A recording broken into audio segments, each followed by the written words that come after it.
നമുക്ക് പറയാൻ പറ്റുള്ളൂ.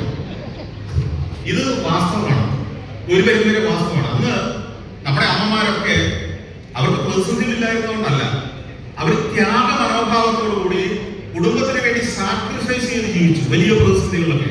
പക്ഷെ ഇന്ന് കുറെ കൂടെ സെൽഫിഷായി മാറിയ ആളുകൾ അവനവന്റെ കാര്യം, അവനവന്റെ സുഖ സൗകര്യങ്ങൾ, അവനവന്റെ പ്രൊഫഷൻ, കാരണം ഭർത്താവിനെ ആശ്രയിക്കാതെ ജീവിക്കാൻ കഴിയുന്ന സാഹചര്യം ഒക്കെ വന്നപ്പോൾ സ്ത്രീകൾക്കും തോന്നിത്തുടങ്ങി ഒരു ഡൈവേഴ്സ് വന്നാലും വലിയ കുഴപ്പമൊന്നുമില്ല എന്ന്. അപ്പൊ ഇത് പാശ്ചാത്യരെ അനുകരിച്ചു എന്ന് പറയാൻ കഴിയില്ല.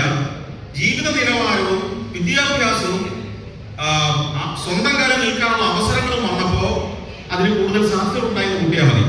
ഇത് പണ്ടേ പാശ്ചാത്യ നാടുകൾ ഉണ്ടായതുകൊണ്ട് അപ്പോൾ നേരത്തെ തുടങ്ങിയതേ അർത്ഥമുള്ളൂ. പിന്നെ രണ്ടാമത്തെ ഒരു കാര്യം, ചില കാര്യങ്ങളിൽ നമുക്കറിയാം ജീവിതം ഹോമിച്ച് തന്നെ ഒരാഴ്ച തീർക്കണോ എന്നുള്ള ചോദ്യവും അവിടെ അവശേഷിക്കുന്നുണ്ട്.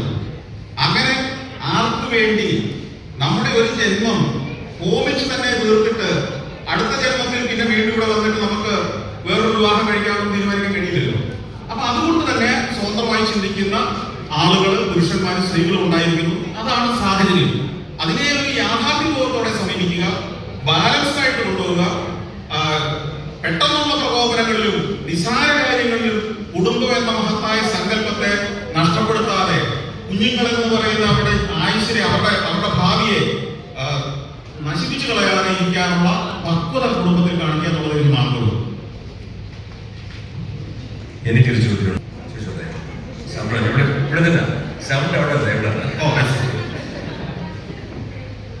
nowadays ഈയിടെയായിട്ട് സോഷ്യൽ മീഡിയയിൽ സന്തോഷ് ചൗധരി വളരെ വളരെ വളരെ ശക്തമായ രീതിയിൽ പലതിനെ പറ്റിയും പല സബ്ജക്റ്റിനെ പറ്റി പ്രതികരിക്കുന്നുണ്ട്. തനിക്ക് ശരി എന്ന് തോന്നുന്ന എന്ത് കാര്യം ഒരു പേടിയില്ലാതെ ഉറച്ചു വിളിച്ചു പറയുന്നുണ്ട്. ഞാൻ അപ്രീഷിയേറ്റ് ചെയ്യുന്നു. നമ്പർ 2, എനിക്ക് ഇങ്ങനെ എന്തെങ്കിലുമൊക്കെ ചെയ്താലുള്ള സമൂഹത്തിൽ തെറ്റായ പ്രവണതകൾ പലതും എനിക്ക് കാണാൻ പറ്റുന്നത്. എനിക്കും വിളിച്ചു പറയണമെന്നുണ്ട്. പക്ഷേ താങ്കൾക്ക് എനിക്ക് തരാൻ പറ്റുന്ന അഡ്വൈസ് എന്താണ്? തെറി കേൾക്കാൻ നാണമില്ലെങ്കിൽ എന്ത് വിളിച്ചു പറയാം.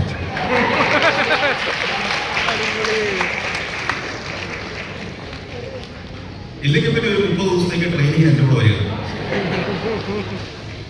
ഇത് എങ്ങനെ പരിശീലിപ്പിക്കാനല്ല, തെറി കേൾക്കാൻ നാണമില്ലാത്തവനാക്കി ഞാൻ മാറ്റിത്തരാം.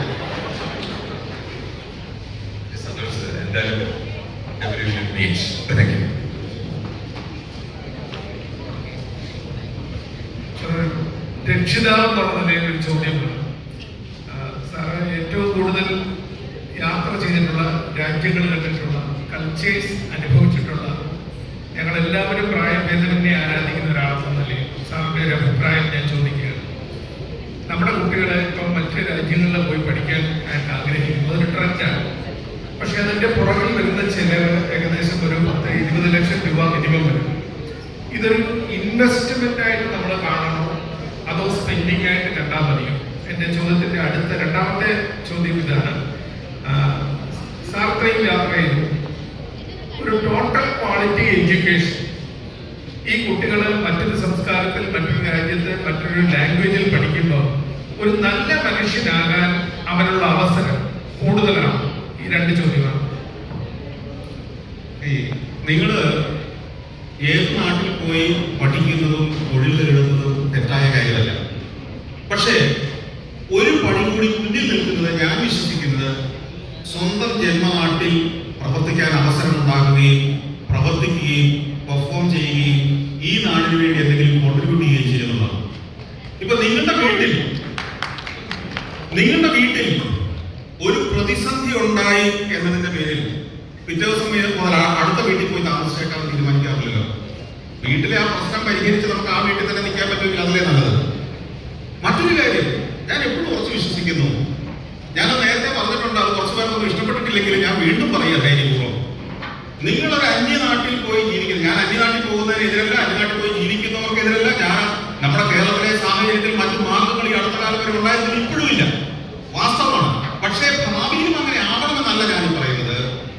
നമ്മുടെ സ്വന്തം നാട്ടിൽ നമുക്ക് കിട്ടുന്ന ഒരു ആദരവ്, നമ്മുടേതെന്ന് പറയുന്ന നമ്മുടെ നാട്ടിൽ നമുക്ക് കിട്ടുമ്പോൾ ഒരു ആത്മാഭിമാനം, ഇത് നിങ്ങൾക്ക് തോന്നുന്നുണ്ടോ മറ്റുള്ളവന്റെ ഒരു നാട്ടിൽ പോയി നിൽക്കുമ്പോൾ നമുക്ക് ഉണ്ടാകുന്നത്? കേരളത്തിലേക്ക് വരുന്ന മറ്റുള്ളവരെ നമ്മൾ താരതമ്യപ്പെടുത്തിയാൽ മതി. നിങ്ങൾ എങ്ങനെയാണ് അവരെ കാണുന്നത്? എല്ലാ നാട്ടിലുള്ള ഒരു വികാരമാണ് അവന്റെ നാട് എന്നുള്ള വികാരം.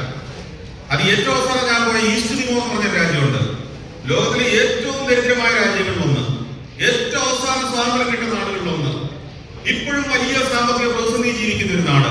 പക്ഷെ അവിടെ പോലും വംശീയ ബോധമാണ് പട്ടിണിക്കും അപ്പുറം ഉയർന്നു നിൽക്കുന്നത്. എന്റെ നാട്, അന്യനാട്ടുകാരൻ ഇങ്ങോട്ട് വരണ്ട കേട്ടോ, താൻ മറ്റൊരു നാട്ടുകാരനല്ലേ, തന്റെ നാട്ടിൽ നിവൃത്തിയില്ലാത്തതുകൊണ്ടല്ലേ താൻ ഇങ്ങോട്ട് വന്നത് എന്നുള്ളൊരു ചോദ്യം ഇവരൊക്കെ ഉള്ളിന്റെ ഉള്ളിൽ ചോദിക്കുന്നുണ്ട്. സംശയമുണ്ടോ ആ കാര്യത്തില്? അപ്പോ നമ്മുടെ നാട്ടിൽ എങ്ങനെ സാധ്യതകൾ കണ്ടെത്താൻ കഴിയുമെന്ന് നിങ്ങൾക്ക് സ്വയം ചെയ്യാൻ കഴിയില്ല. നമ്മുടെ വിദ്യാഭ്യാസ സമ്പ്രദായം മാറേണ്ടതുണ്ട്, നമ്മുടെ സാമൂഹ്യ സാഹചര്യങ്ങൾ മാറേണ്ടതുണ്ട്, രാഷ്ട്രീയ ചിന്തകൾ മാറേണ്ടതുണ്ട്. ഇതെല്ലാം കൂടി വന്നെങ്കിൽ മാത്രമേ സാധ്യമാകുള്ളൂ. എന്നാൽ ഇപ്പൊ തൽക്കാലം അതിന് പകരം ഒരു സൊല്യൂഷൻ എനിക്ക് മുന്നോട്ട് വെക്കാൻ കഴിയില്ല. കാരണം മുമ്പിൽ തെളിഞ്ഞ ഒരു വഴി നമ്മൾ കാണുന്നില്ല എന്നതുകൊണ്ട് തന്നെ. പക്ഷെ ഇത് മാറിയേ പറ്റും. വിദ്യാഭ്യാസത്തിൽ ആ മാറ്റങ്ങൾ വരും. നമുക്ക് എന്തുകൊണ്ടാണ് ഒരു 8-10 പ്രൊഫഷനപ്പുറം ഒന്നിനെ കുറിച്ച് നമ്മുടെ കുട്ടികൾക്ക് പരിചയപ്പെടുത്തി കൊടുക്കാൻ കഴിയാത്തത്? നിങ്ങൾ ഓരോ വിദ്യാർത്ഥിയും ഓരോ മനുഷ്യനും വ്യത്യസ്തങ്ങളായ നിരവധി സ്കില്ലുകളുമായിട്ട് ജനിച്ച ആളുകളാണ്, വൈദഗ്ധ്യങ്ങളുമായിട്ട് ജനിച്ച ആളുകളാണ്, കഴിവുകളുമായിട്ട് ജനിച്ച ആളുകളാണ്. നിങ്ങളുടെയൊക്കെ കഴിവുകളെ യഥാർത്ഥ